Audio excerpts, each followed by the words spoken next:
Asia cup cricket ഫൈനലിന്റെ അപ്ഡേറ്റിലേക്കാണ് ഇനി നമ്മൾ പോകുന്നത്. പാകിസ്ഥാനെതിരെ ഇന്ത്യ പൊരുതുകയാണ്. 77 റൺസ് എടുക്കുന്നതിനിടെ ഇന്ത്യക്ക് 4 വിക്കറ്റുകൾ നഷ്ടമായിരിക്കുന്നു. സഞ്ജു സാംസൺ 24 റൺസ് എടുത്ത് പുറത്തായി. അനിൽ വാസുദേവ് സ്പോർട്സ് ഡെസ്കിൽ നിന്ന് വിശദാംശങ്ങളുമായി ചേരുന്നുണ്ട്. അനിൽ, ഏറ്റവും ഒടുവിലായി സഞ്ജുവിന്റെ വിക്കറ്റ് കൂടി ഇന്ത്യക്ക് നഷ്ടമാവുന്നു. 4 വിക്കറ്റുകൾ നഷ്ടം. പക്ഷേ ജയിച്ചു കയറാൻ കഴിയും എന്ന പ്രതീക്ഷയുണ്ടോ? കണക്കുകളിൽ നിന്ന് എന്താണ് മനസ്സിലാവുന്നത്? സ്കോർ ബോർഡിൽ നിന്ന് എന്താണ് മനസ്സിലാവുന്നത്? എങ്ങനെയാണ് മത്സരം ഈ ഘട്ടത്തിൽ വിലയിരുത്തുന്നത് അനിൽ വാസുദേവ്? റീത്ത, ഇന്ത്യ ജയത്തിനായി പൊരുതുകയാണ്. 146 എന്ന താരതമ്യേന ഒരു ദുർബലമായ വിജയലക്ഷ്യം തന്നെയാണ് ഇന്ത്യക്ക് മുന്നിലുണ്ടായിരുന്നത്. പക്ഷേ ഇന്ത്യക്ക് പതിവിൽ നിന്ന് വിപരീതമായി പവർ പ്ലേ മുതലാക്കാൻ സാധിച്ചില്ല. തൊട്ടു പിന്നാലെ തന്നെ ഇന്ത്യയുടെ ഒരു 3 വിക്കറ്റ് അടുപ്പിച്ചു പോയതും ഇന്ത്യക്ക് വലിയ തിരിച്ചടിയായി. ഈ ടൂർണമെന്റിലുടനീളം ഇന്ത്യക്കായി മികച്ച പ്രകടനം കാഴ്ചവെച്ച അഭിഷേക് ശർമ്മ തുടക്കത്തിലെ പുറത്തായതാണ് ഇന്ത്യക്ക് കനത്ത പ്രഹരമായി മാറിയത്. അഭിഷേക് ശർമ്മയ്ക്ക് ഈ ഇന്നിങ്സിൽ കാര്യമായി ഒന്നും തന്നെ ചെയ്യാൻ പറ്റാത്ത അവസ്ഥ വന്നു. ഒപ്പം തന്നെ സൂര്യകുമാർ യാദവ് ഈ ടൂർണമെന്റിലുടനീളം അദ്ദേഹത്തിന്റെ മോശം പ്രകടനമാണ്.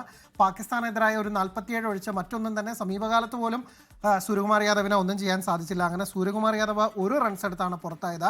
ഒപ്പം തന്നെ ശുഭ്മാൻ ഗിൽ വലിയ പ്രഷറിലായിരുന്നു. ശുഭ്മാൻ ഗിൽ ഒരു ഘട്ടത്തിൽ പൊരുതുമെന്നൊക്കെ പ്രതീക്ഷ നൽകിയെങ്കിൽ പോലും 10 പന്തിൽ 12 റൺസ് എടുത്ത് അങ്ങനെ പോയതോടുകൂടി ഇന്ത്യ വലിയ പ്രഷറിലായതാണ്. പക്ഷേ തിലക് വർമ്മയും സഞ്ജു സാംസണും ചേർന്ന് ഇന്ത്യയെ ജയത്തിലേക്ക് അല്ലെങ്കിൽ സ്മൂത്തായി കാര്യങ്ങൾ കൊണ്ടുപോകുമെന്ന തോന്നിച്ച ഘട്ടത്തിലാണ് ഇപ്പോൾ സഞ്ജുവിൻ്റെ കൂടെ വിക്കറ്റ് നഷ്ടമായത്. സഞ്ജുവിന് ഒരു ലൈഫ് കിട്ടിയതാണ്, പക്ഷെ അത് മുതലാക്കാൻ സഞ്ജുവിനായില്ല. 21 പന്തിൽ 2 4ഉം 1 6ഉം ഉൾപ്പെടെ 24 റൺസ് എടുത്ത സഞ്ജു അബ്രാറിന് വിക്കറ്റ് നൽകി മടങ്ങുകയായിരുന്നു. ഫർഹാനാണ് ആ ക്യാച്ച് എടുത്തത്. ഒരുപക്ഷെ സഞ്ജു അവസാനം വരെ ക്രീസിൽ ഉണ്ടാകുമെന്നാണ് മലയാളി ആരാധകരും താരത്തിൻ്റെ ആരാധകരും ഒക്കെ തന്നെ പ്രതീക്ഷിച്ചത്. എന്നിരുന്നാൽ പോലും ഇപ്പോഴും ഇന്ത്യക്ക് വിജയപ്രതീക്ഷ കൈവിട്ടില്ല. 38 പന്തിൽ 66 റൺസ്, അതാണ് ഇന്ത്യക്ക് വേണ്ടത്. ഇന്ത്യ ഇപ്പോൾ 4 വിക്കറ്റ് നഷ്ടത്തിൽ 82 റൺസ് എന്നുള്ളതാണ്. 13.5 ഓവറിൽ ഇനി 6 ഓവർ ശേഷിക്കുന്നുണ്ട്.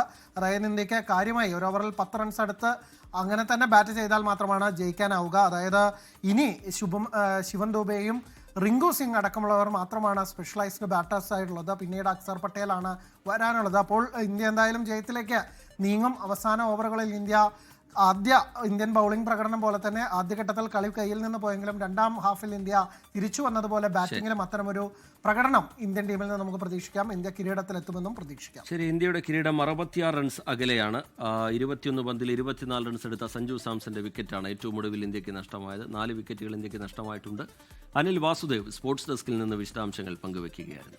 ലോകത്തെവിടെയായാലും ഏത് സമയത്തും 24 വാർത്തകളും ഓഗ്മെന്റഡ് റിയാലിറ്റി പാക്കേജുകളും എക്സ്പ്ലെയിനറുകളും വിശദമായി കാണാൻ ഞങ്ങളുടെ യൂട്യൂബ് ചാനൽ നിങ്ങൾക്ക് സബ്സ്ക്രൈബ് ചെയ്യാം.